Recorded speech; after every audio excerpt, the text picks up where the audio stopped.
ધોરણ 12 આંકડાશાસ્ત્ર સ્વાધ્યાય 2.3 એના બે અગત્યના દાખલા જોયા હતા. દાખલા નંબર 1 અને દાખલા નંબર 2. એમાં સીધો જ ક્રમ આપેલો હતો.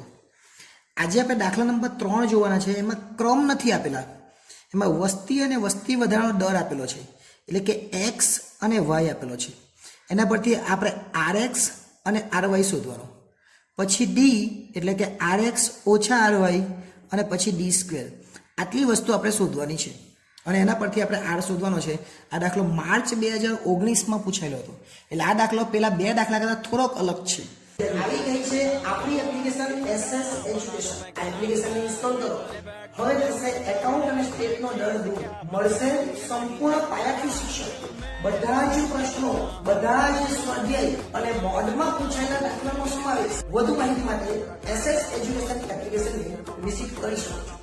આપણે પહેલા લખી દઈશું એક્સ અને બાજુમાં લખી દઈશું વાય. એક્સ આપેલો છે કેટલો?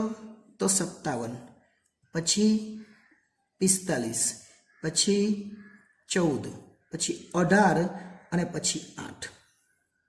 08 લખ્યું એવું નહીં, 8 બી લખાય ખાલી, બરાબર?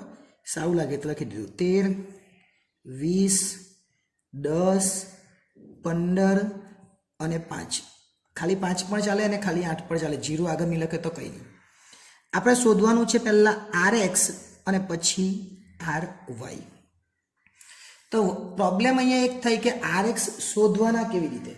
બહુ ઇઝી છે. આર એક્સ શોધવાના કેવી રીતે? તો આપણે શું કરવાનું? જે રકમ મોટી છે એક્સમાંથી એને એક નંબર આપવાનો. જેને વધારે માર્ક્સ આવે તેમ તો પહેલો નંબર જ આવે ને. એટલે અહીંયા જે વધારે મોટો આંકડો છે તેને 1. સૌથી મોટો આંકડો 57, એને 1 નંબર. 57 પછી મોટો આંકડો 45, એને 2 નંબર. પછી જોજો, પછી 18 છે એને 3 નંબર. 14 એના કરતાં નાનો એટલે 4 નંબર. અને છેલ્લે સૌથી 5 નંબર 8ને આપવાનો.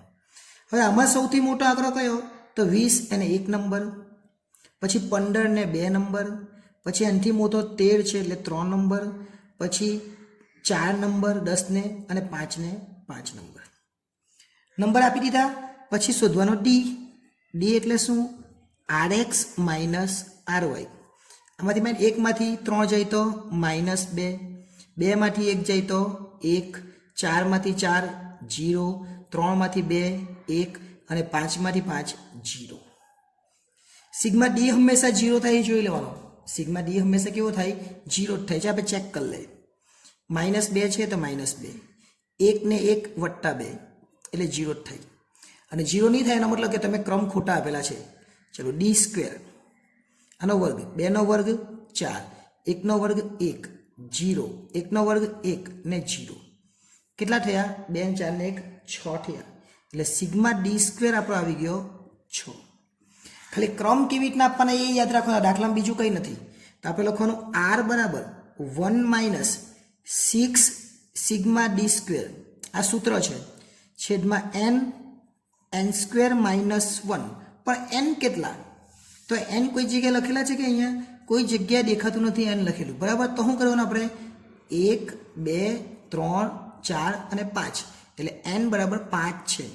ની સમજ પડે તો 1 2 3 4 ને 5 આ જે આંકડાઓ આપેલા એને n જ કહેવાય. ચલો એક તો બેઠો આવે જ એની જગ્યા પર. -6 તો છે જ સૂત્રમાં, અને આ 6 છે સિગ્મા ડી સ્ક્વેરના, એટલે એ 6 અલગથી. n કેટલા છે? તો n છે 5.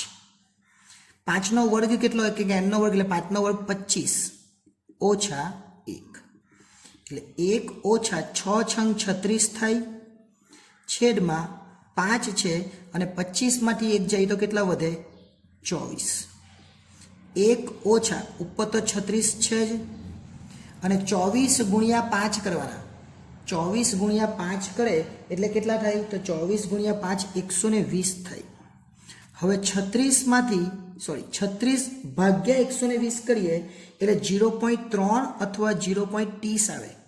0.3 લખે તો પણ ચાલે. અને 1 માંથી 0.3 જાય એટલે આર નો જવાબ આવે 0.7. 0.7 એટલે જ 0.70 કહેવાય, 0.700 કહેવાય, 0.7000 કહેવાય. પાછળના બધા આંકડા એક જ સેમ કહેવાય. એટલે આ જે જવાબ છે એ આંશિક ધન અથવા અંશતઃ ધન કહેવાય. ફક્ત યાદ શું રાખવાનું છે? જે મોટો આંકડો છે તેને 1 નંબર આપવાનો અને જે નાનો આંકડો છે એનો નંબર ઘટાડતા જવાનું. તમે એવું પણ કરી શકો, જે મોટો આંકડો છે તેને કરતાં જે નાનો આંકડો છે તેને 1 નંબર આપો તો પણ ચાલે, બધી રીતે ચાલે. એટલે આને 1 આપો, પછી આને 2 આપો, અને 3 આપો, અને 4 ને આને 5 તો પણ ચાલે. પણ બીજામાં પછી એવું જ કરવાનું, બીજામાં પણ નાનાને જ પછી 1 નંબર આપવાનો. એટલે કોઈ બી રીતે દાખલો ઉતરતા ક્રમમાં કે ચડતા ક્રમમાં તમે કોઈ બી રીતે તમે ક્રમ આપી શકો. એટલે આ હતો દાખલા નંબર 3. નેક્સ્ટ ટાઈમ જ્યારે મળીશું ત્યારે બીજો એક દાખલો જોઈશું. આભાર.